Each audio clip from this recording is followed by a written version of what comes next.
gods. X-Men, the children of the atom, defending the humans who fear and hate them, even though they should love them and praise them. And yet, against adversity, against prejudice, against all odds, united, they stand.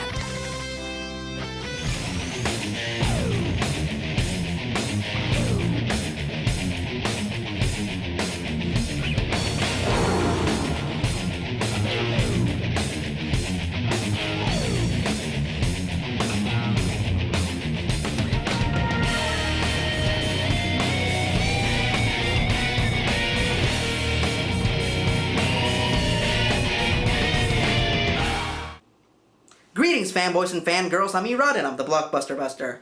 Let's face it, the X-Men franchise has received a severe ass-kicking during these past few years. With the underperformance of X-Men The Last Stand, the absolute failure of X-Men Origins, and then there's this movie, which also bombed like a motherfucker. But it has still managed to create a rift within the X-Men fandom. Now please, keep in mind, I'm not saying that this movie is bad. All I'm saying is that I don't think that it's as good as people say that it is. Hell, I've even heard some people say that this movie is Marvel's answer to The Dark Knight. No. 1,000,000 times no. As usual, I do warn you, there are spoilers ahead, so if you haven't seen X-Men First Class, you might want to stop the video here. If you're a huge X-Men fan, trust me, it's worth checking out. Otherwise, if you're gonna stick around, I'm gonna have to ask you to loosen up your nostalgia goggles as I count down my top 10 X-Men First Class failures. Number 10!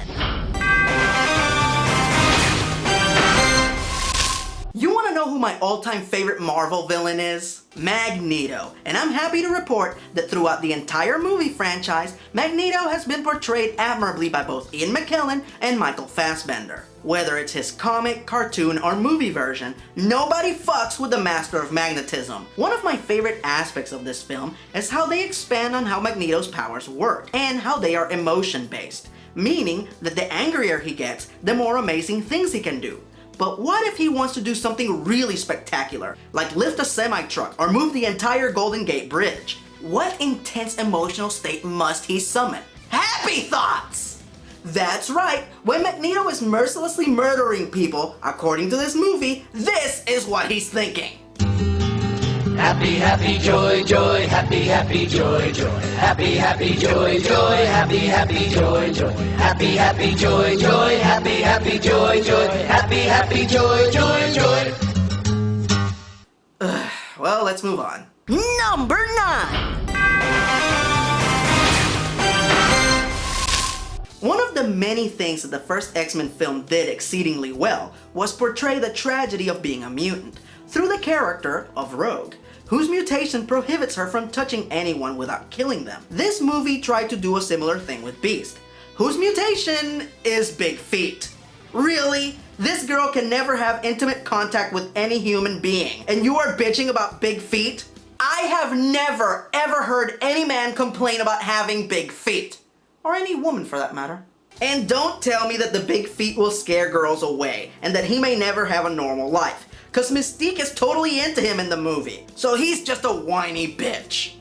But even if we save the world tomorrow, and mutants are accepted into society, my feet in your natural blue form will never be deemed beautiful.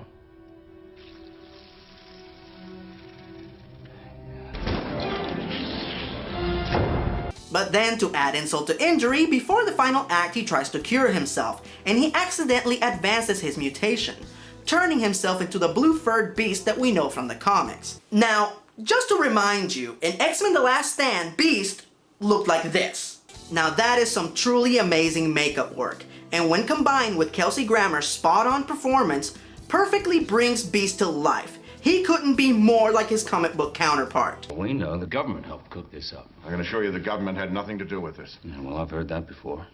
My boy, I have been fighting for mutant rights since before you had claws. In this movie, he looks like this. Not even close. This is not Beast. This is what you get when Sully and Chewbacca have sex. Ugh. What? Really? Okay, fanboys and fangirls, we have a very special treat for you. Today's X Facts will be delivered by a very special guest. So for the first time ever, live in my apartment, put your hands together for Uatu the Watcher!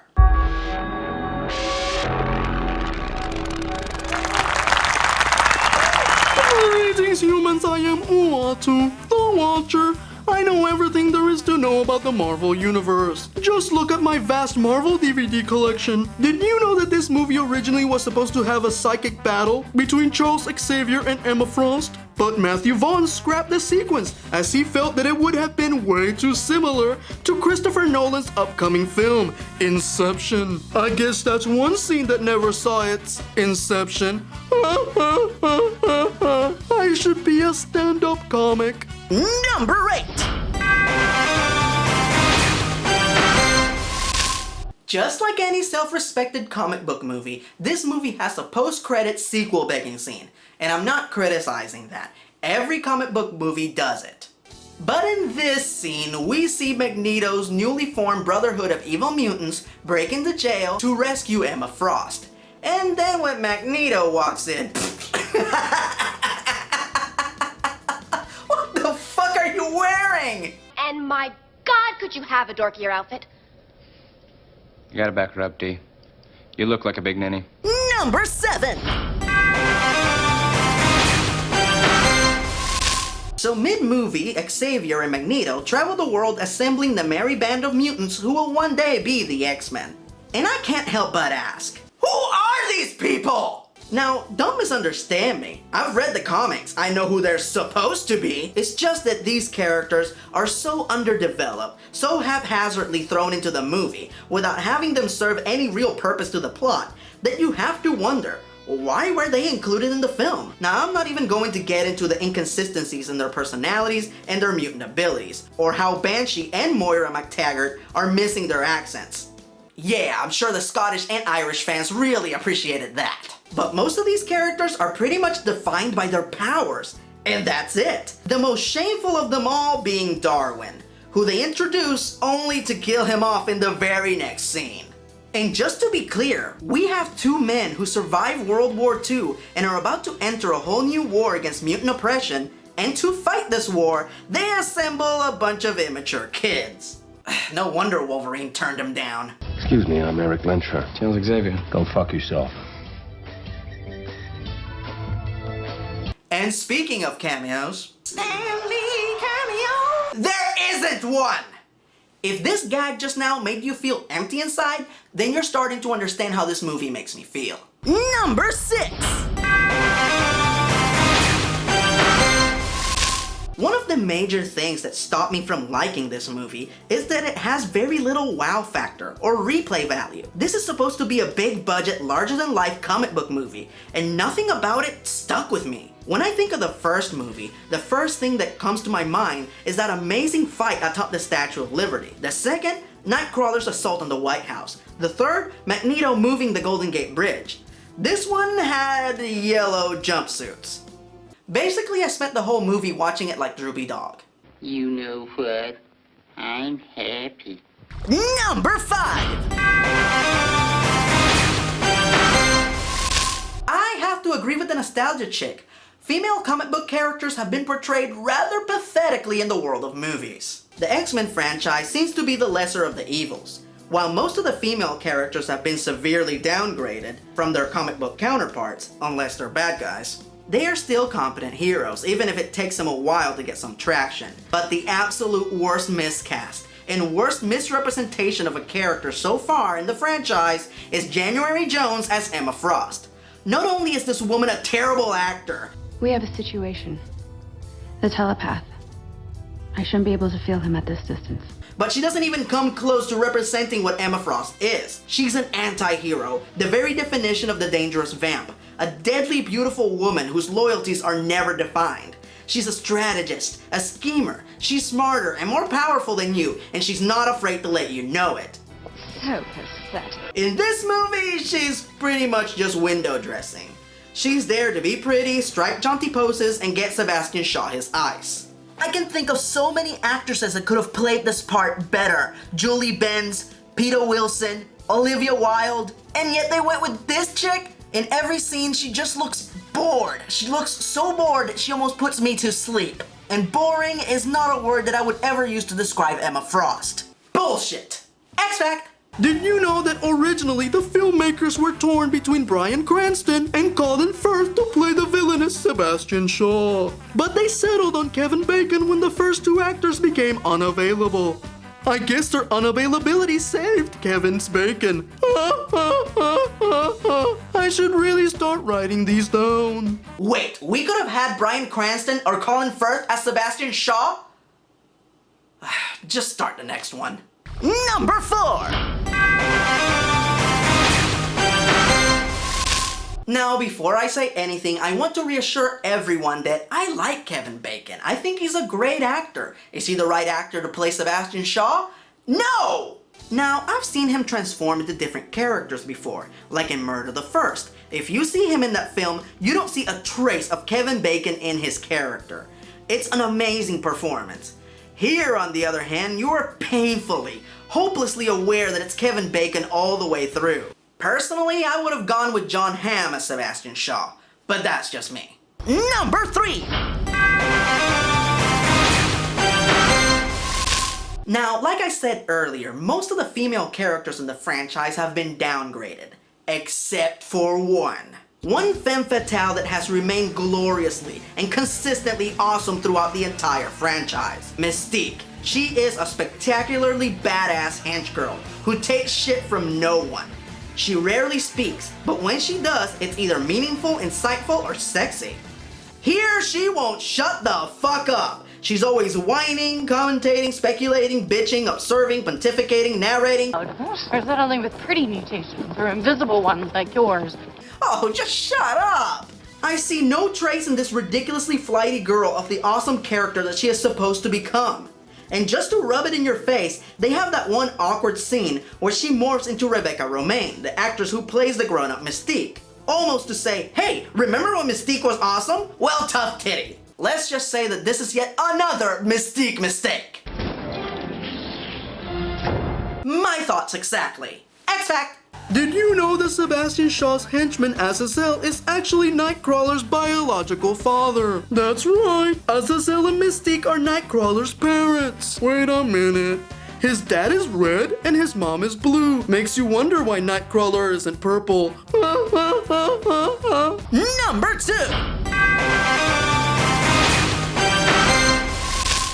This movie pretty much shoots itself on the foot right out of the gate, as this film begins with the exact same scene as the original X-Men movie, which would make any poor gullible saps in the audience fall under the false pretense that this film is in direct continuity with the other 3 films. This film is jam-fucking-packed with so many continuity fluxes, I can't even list them all. Hell, I could make a video just on that. There are little ones, like the fact that in the first movie, the professor tells Wolverine that he and Magneto built Cerebro together. Why don't you just use it to find Magneto? I've been trying, but he seems to have found some way to shield himself from it. How would he know how to do that? Because he helped me build it. But in this movie, Beast built it. I call it Cerebro. And then there's big fucking fuck-ups. Like this film concluding with Magneto and Xavier's friendship falling apart, and Xavier ending up paralyzed in a wheelchair. But in the opening of X-Men The Last Stand, not only are they still friends, but Xavier is walking! He's walking! Now, generally, I wouldn't have a problem with a prequel taking the franchise in its own direction. All I'm saying is that if you are going to do that, don't start the movie with the same fucking scene from the original movie! Number 1! As usual, I saved the one thing that stops me from liking this movie for last. The rest of the entries in this list could potentially be forgiven or overlooked. But not this. This film has one of the worst ending scenes I have ever seen in anything. Now, I have no issues with the final fight. It was generic, but okay. But right after that, on the beach with the entire Navy just offshore, the characters decide to talk. A lot. This is the moment when Magneto suddenly hates humanity and decides to begin his crusades for mutant supremacy, even though the man who killed his mother was a mutant. So, Nazis ruined your life and your solution is to destroy anyone who isn't like you simply because you think you're superior? Oh, that's nothing like a Nazi. After which, his stupidity gets Xavier injured. But this isn't just any injury, this is the injury that causes Xavier to be paralyzed from the waist down. Does Magneto do anything to help his best friend? Like fly him to the hospital on a metal slab? Nope, he's a bad guy now, even though he was a good guy 5 minutes ago. So fuck you. And last but not least, just to put the sprinkles on the sundae, when Magneto goes to leave with his new henchman, which he apparently inherited from Sebastian Shaw, Mystique goes with him. Your adopted brother just got shot, you insensitive bitch! He could potentially die, and you just take off with the psychopath who just murdered a man with a coin? 3.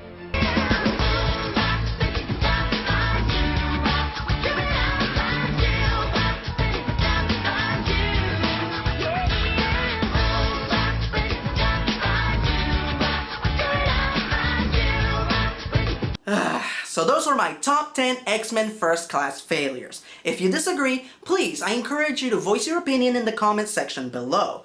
I know that this movie has a really strong fan base, so I'm really curious to find out why people love it so much. Now, is there anything that I like about this movie? Why yes! In fact, I think that this movie has two major redeeming qualities. James McAvoy and Michael Fassbender. These two guys are astonishing talents. You see them in this film and you have no doubt that they are Magneto and Charles Xavier. If anything, this film is worth checking out just to see their performances. And yes, I'm fully aware that this movie was originally supposed to be X-Men Origins Magneto, but they changed it last minute when Wolverine bombed. And it shows because everything to do with Magneto was really well handled. Outside of that, it just wasn't for me. Now say goodnight, Uatu. Good night, Uatu. How do I come up with this stuff? Next week, it's back to basics. Until then, I'm Erod, and I'm the Blockbuster Buster.